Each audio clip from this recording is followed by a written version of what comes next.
بسم اللہ الرحمن الرحیم۔ السلام علیکم ورحمۃ اللہ وبرکاتہ۔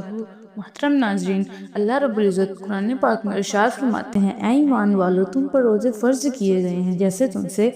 پہلے لوگوں پر فرض کیے گئے تھے تاکہ تم تقوی اختیار کرو۔ سورۃ البقرہ کی 2.183۔ یہ آیت ہمیں یاد دلاتی ہے کہ رمضان المبارک صرف ایک مہینہ نہیں بلکہ تربیت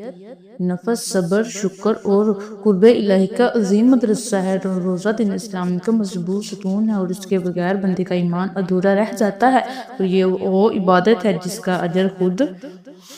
رب کریم اپنے ذمہ لے لیتا ہے۔ یہ وہ مہینہ ہے جس میں آسمانوں کے دروازے کھول دیے جاتے ہیں، جہنم کے دروازے بند کر دیے جاتے ہیں اور شیاطین جب کر دیے جاتے ہیں، مگر اس سب کے باوجود شریعت مطہرہ نے دین کو سخت نہیں بلکہ آسان بنایا ہے۔ ہر بالغ اور عاقل مسلمان مرد و عورت پر رمضان کے روزے فرض ہیں۔ ان کی فرضیت کا انکار ایمان سے محرومی ہے اور بلا عذر روزہ چھوڑنا سنگین گناہ، لیکن اسلام وہ دین ہے جو انسان کمزوریوں اور مجبوریوں کو بھی سمجھتا ہے۔ اس لیے کچھ ایسے لوگ ہیں جنہیں عارضی طور پر رخصت دی گئی ہے۔ سب سے پہلا وہ شخص جو ایسی شدید بیماری میں مبتلا ہو جس میں جان کا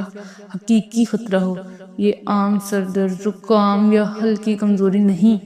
بلکہ ایسی حالت ہے جہاں ماہر اور دیانت دار ڈاکٹر واضح طور پر کہہ دے کہ اگر آپ نے روزہ رکھا تو آپ کی جان کو خطرہ ہو سکتا ہے، یا بیماری بڑھ سکتی ہے، یا صحت یابی میں شدید رکاوٹ پیدا ہوگی۔ ایسی صورت میں اس بیمار کے لیے روزہ مؤخر کرنا جائز ہے اور اس پر کوئی گناہ نہیں، لیکن جیسے ہی وہ صحت یاب ہو جائے اس پر لازم ہے کہ وہ اپنے چھوڑے ہوئے روزے کی قضا ادا کرے، اور اگر بیماری دائمی ہو اور شفا کی امید نہ ہو اور زندگی کے آخری ایام ہو تو اپنے گھر والوں کو وصیت کرے گی کہ ہر روزے کے بدلے ایک مسکین کو 2 پیٹ بھر کر کھانا بطور فدیہ کھلایا جائے۔ نمبر 2، حاملہ عورت جس کے پیٹ میں بچہ ہو، اگر اسے اندیشہ ہو کہ روزہ رکھنے سے اس کی یا اس کے بچے کی جان کو خطرہ ہو سکتا ہے، یا مثلاً ڈاکٹر اسے منع کر دے، تو وہ بھی رمضان میں روزہ چھوڑ سکتی ہے، اس پر کوئی گناہ نہیں، مگر بعد میں جب وہ صحت یاب ہو جائے تو قضا ادا کرنا اس پر لازم ہوگا۔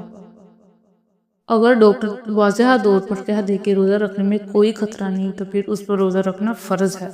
یاد رکھیں کہ رمضان کا روزہ صرف بھوک اور پیاس برداشت کرنے کا نام نہیں بلکہ آنکھوں کو گناہوں سے بچانے، زبان کو جھوٹ اور غیبت سے روکنے، دل کو حسد اور کینہ سے پاک کرنے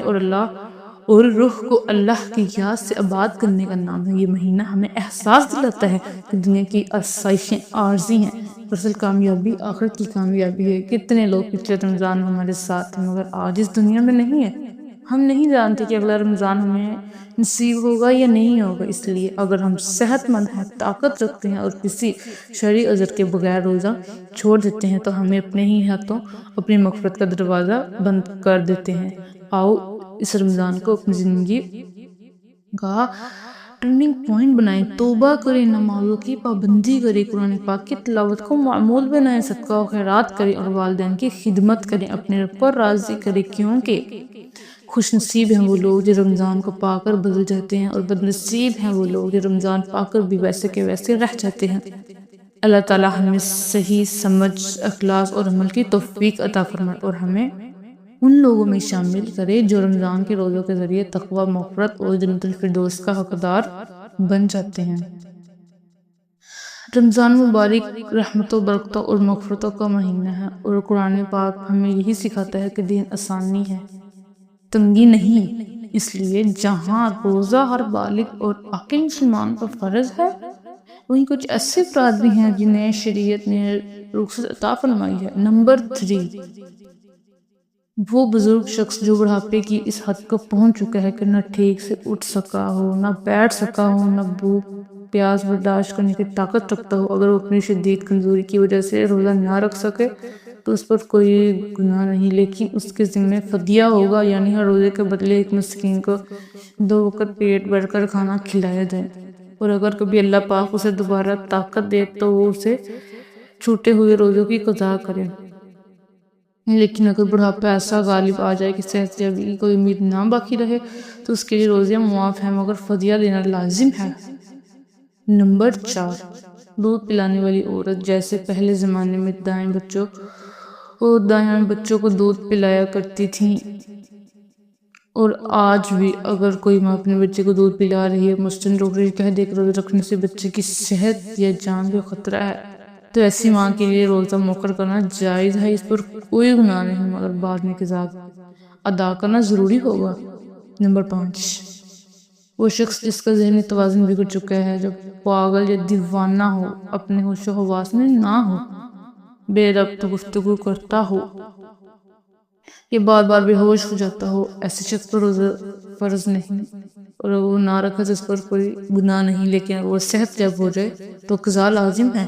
نمبر 6، حیض و نفاس والی عورتیں، یعنی وہ خواتین جن کے ماہانہ ایام جاری ہیں، جنہوں نے بچے کو جنم دیا ہے اور ابھی تک خون بند نہ ہوا ہو، اور ان کے لیے اس حالت میں روزہ رکھنا جائز نہیں ہے، بلکہ اگر وہ رکھیں گی تو روزہ قبول نہ ہوگا۔ ان پر لازم ہے کہ پاک ہونے کے بعد اپنے چھوٹے ہوئے روزوں کی گنتی پوری کریں۔ نمبر 7، مسافر، ایسا شخص جو شہری مسافر یعنی تقریباً 82 کلومیٹر یا سے زیادہ کے سفر پر اور 15 دن سے کم قیامت کی نیت سے نکلا ہو، تو اس سے بھی رخصت ہے کہ چاہے تو روزہ نہ رکھے اور بعد میں قضا کرے، اور اگر سفر آرام دہ ہو اور وہ خود کو طاقتور محسوس کرے تو سفر میں بھی روزہ رکھ سکتا ہے، اس کا روزہ ادا ہو جائے گا۔ نمبر 8، وہ شخص جن کی جان کو حقیقی خطرہ ہو، جیسے کوئی ظالم اسے جان سے مارنے کی دھمکی دے کہ اگر روزہ رکھا تو قتل کر دوں گا، ایسی مجبوری میں جان بچانا مقدم ہے، وہ روزہ چھوڑ سکتا ہے، مگر بعد میں قضا لازمی ہے۔ نمبر 9، نابالغ بچے، کیونکہ روزہ ہر بالغ عاقل پر فرض ہے، نابالغ پر فرض نہیں، اگر وہ نہ رکھے تو کوئی گناہ نہیں، البتہ جب بچہ 10 سال کے قریب پہنچ جائے اور اس میں طاقت ہو تو اسے روزے کی عادت ڈالنی چاہیے۔ والدین کو ترغیب دینی چاہیے کہ وہ محبت اور حکم سے اسے اس عظیم عبادت کی طرف راغب کریں۔ اے اہل ایمان، یاد رکھیں، رمضان کا مہینہ محض بھوک اور پیاس کا نام نہیں، بلکہ دل کی اصلاح، آنکھوں کی حفاظت، زبان کی پاکیزگی اور رب کی رضا کا راستہ ہے۔ خوش نصیب ہیں وہ لوگ اس مہینے کو پا کر اپنے گناہوں سے توبہ کر لیتے ہیں اور اپنی زندگی کو بدل دیتے ہیں۔ اللہ پاک ہم سب کو صحت، اخلاص اور استقامت کے ساتھ رمضان کے روزے رکھنے اور اس کی قدر کرنے کی توفیق عطا فرمائے، آمین یا رب العالمین۔ اور اگر آپ کو یہ ویڈیو فائدہ مند لگی ہو تو اسے دوسروں تک ضرور پہنچائیں تاکہ زیادہ سے زیادہ لوگ دین کی صحیح سمجھ کر حاصل کر سکیں۔